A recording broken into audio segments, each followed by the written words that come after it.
이번 구편은 신명기 9장의 내용을 다루며 모세가 이스라엘 백성에게 약속의 땅을 차지하게 되는 것이 결코 그들의 의로움 때문이 아님을 강력하게 선포하는 설교가 중심이 됩니다.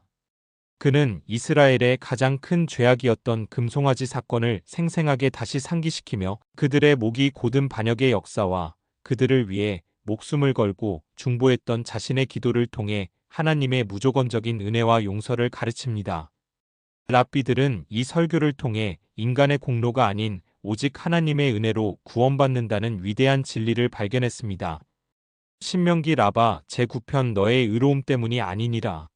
안녕하세요. 고대의 지혜가 살아 숨쉬는 광야의 식탁에 오신 여러분을 환영합니다. 샬롬. 오늘 우리는 신명기 라바 9편으로 여정을 이어가며 신앙의 가장 핵심적인 진리 중 하나인 하나님의 은혜에 대해 묵상하고자 합니다. 약속의 땅 입성을 앞둔 이스라엘 백성들은 어쩌면 자신들이 40년의 광야 생활을 견뎌냈기에 이제는 그 땅을 차지할 자격이 있다고 생각했을지도 모릅니다. 그러나 모세는 그들의 교만해질 수 있는 마음을 꿰뚫어 보고 내가 가서 그 땅을 차지함은 내 공의로 말미암음도 아니며 내 마음이 정직함으로 말미암음도 아니오라고 단호하게 선포합니다. 그는 이스라엘의 가장 부끄러운 역사인 금송아지 사건을 다시 한번 생생하게 상기시키며 그들의 구원이 전적인 하나님의 은혜와 신실하신 언약에 있음을 가르칩니다. 먼저 오늘 지혜의 바탕이 될 하나님의 말씀을 듣겠습니다. 성경 신명기 9장 5절과 7절 말씀입니다. 내가 가서 그 땅을 차지함은 내 공의로 말미암음도 아니며 내 마음이 정직함으로 말미암음도 아니요 이 민족들이 악함으로 말미암아 내 하나님 여호와께서 그들을 내 앞에서 쫓아내심이라. 너는 광야에서 내 하나님 여호와를 경노하게 하던 일을 잊지 말고 기억하라. 내가 애굽 땅에서 나오던 날부터 이곳에 이르기까지 늘 여호와를 거역하였으되. 아멘. 하나님의 말씀입니다. 내 공의로 말미암음도 아니며 내 마음이 정직함으로 말미암음도 아니요. 모세의 이 선포는 인간의 모든 공로 사상을 무너뜨립니다. 랍비들은 이 구절이 은혜의 본질을 가장 잘 설명한다고 가르쳤습니다. 미드라시 타누마는 이렇게 비유합니다. 한 왕이 가난한 친구에게 큰 선물을 주었다. 친구가 제가 무슨 자격으로 이런 선물을 받습니까?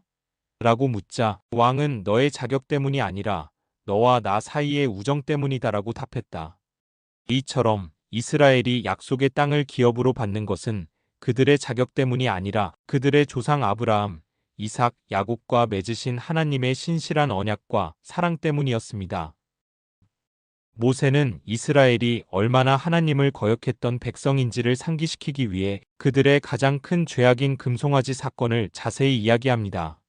모세가 십계명을 받기 위해 40일간 시내산에 올라가 있는 동안 백성들은 기다리지 못하고 아론을 압박하여 금송아지를 만들고 그것을 우리를 인도할 신이라 부르며 섬겼습니다. 랍비들은 이 사건이 단순한 우상 숭배를 넘어 하나님과의 언약을 정면으로 파기한 영적인 간음이었다고 설명합니다. 랍비 요하난은 이렇게 말했습니다. 그들은 하나님께서 나 외에 다른 신을 섬기지 말라고 말씀하신 바로 그 장소에서 바로 그 계명을 어겼다. 이보다 더 큰 배신이 어디 있겠는가? 하나님께서는 이 백성을 진멸하시고 모세를 통해 새로운 민족을 시작하겠다고 말씀하실 정도로 크게 진노하셨습니다. 그러나 모세는 백성을 위해 필사적으로 중보합니다. 그는 주여, 주께서 큰 권능과 강한 손으로 애굽에서 인도하여 내신 주의 백성, 곧 주의 기업을 멸하지 마옵소서라고 간구했습니다. 랍비들은 모세의 이 기도가 자신을 버리고 백성을 살리는 참된 지도자의 모습이라고 칭송합니다. 그는 자신의 안위보다 공동체의 구원을 먼저 생각했습니다. 산에서 내려온 모세는 금송아지 앞에서 춤추는 백성들을 보고 크게 분노하여 하나님께서 친히 써주신 두 돌판을 산 아래로 던져 깨뜨려 버립니다. 이 행동은 단순히 화를 참지 못한 충동적인 행동이 아니었습니다. 랍비들은 이 행위가 고대의 계약 파기 의식이었다고 해석합니다. 랍비 예후다는 이렇게 설명했습니다. 신부가 결혼식 날 부정을 저질렀을 때 신랑의 친구가 결혼 계약서를 찢어버리는 것과 같다. 모세는 이스라엘이 언약을 깨뜨렸으므로 그 언약의 증표인 돌판 또한 마땅히 깨어져야 함을 상징적으로 보여줌으로써 그들의 죄가 얼마나 심각한지를 깨닫게 한 것이다. 이후 모세는 다시 시내산에 올라가 처음과 같이 40일 주야를 떡도 먹지 않고 물도 마시지 않으며 백성들의 용서를 위해 금식하며 기도했습니다. 미드라시는 모세의 이 두 번째 40일 기도가 첫 번째보다 훨씬 더 고통스럽고 간절했다고 전합니다. 첫 번째는 토라를 받기 위한 기쁨의 기다림이었지만 두 번째는 진노하신 하나님의 마음을 돌이키기 위한 처절한 간구였기 때문입니다. 하나님께서는 백성들의 죄를 주도했던 아론에게도 크게 진노하사 그를 멸하려 하셨습니다. 그때에도 모세는 자신의 형 아론을 위해 간절히 기도했습니다. 랍비들은 이 기도를 통해 아무리 큰 죄를 지은 사람이라 할지라도 진정한 중보기도를 통해 용서받을 수 있다는 희망을 발견합니다. 모세의 기도는 죄인 한 사람을 포기하지 않으시는 하나님의 긍휼을 이끌어냈습니다. 마침내 하나님께서는 모세의 기도를 들으시고 백성을 용서하셨습니다. 그리고 모세에게 처음 것과 같은 돌판 둘을 다듬어 산으로 올라오라고 명령하셨습니다. 하나님께서는 그 새로운 돌판에 다시 친히 십계명을 써주셨습니다. 랍비들은 이 두 번째 돌판이 회복과 두 번째 기회의 상징이라고 가르칩니다. 랍비 요세이는 말했습니다. 첫 번째 돌판은 큰 잔치 속에서 주어졌지만 깨어졌고 두 번째 돌판은 조용한 용서 속에서 주어졌지만 영원히 보존되었다. 하나님의 진정한 은혜는 우리의 실패 이후에 더욱 빛난다. 이 고대의 지혜는 오늘날 우리에게 어떤 가르침을 줄까요? 첫째, 우리의 구원과 축복이 결코 우리의 의로움이나 자격 때문이 아님을 깊이 깨닫게 합니다. 우리는 언제나 금송아지를 만들 수 있는 연약한 존재임을 인정하고 오직 하나님의 은혜만을 의지하는 겸손한 자세를 가져야 합니다. 둘째, 모세의 중보기도는 우리에게 공동체의 다른 지체들을 위해 기도할 책임을 일깨워줍니다. 다른 사람의 죄를 비난하고 정죄하기보다 그들의 회복을 위해 눈물로 기도하는 것이 참된 신앙인의 모습입니다. 마지막으로 두 번째 돌판의 이야기는 우리에게 가장 큰 위로와 희망을 줍니다.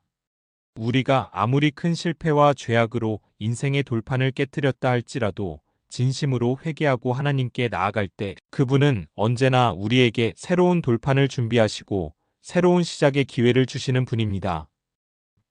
이제 이 깊은 깨달음을 마음에 품고 함께 기도하는 시간을 갖겠습니다. 은혜의 하나님, 저희의 공로가 아닌 오직 주님의 신실하신 언약과 사랑으로 저희를 구원하시니 감사합니다. 저희 안에 있는 교만과 자기의를 깨뜨려 주시고 늘 주님의 은혜만을 의지하는 겸손한 마음을 주옵소서. 저희 공동체의 죄를 위해 중보하게 하시고 넘어진 지체들을 위해 기도하며 함께 울어주는 사랑을 허락하소서. 저희가 실패하여 인생의 돌판을 깨뜨렸을 때에도 다시 저희에게 찾아오사 두 번째 기회를 주시는 주님의 긍휼을 신뢰합니다.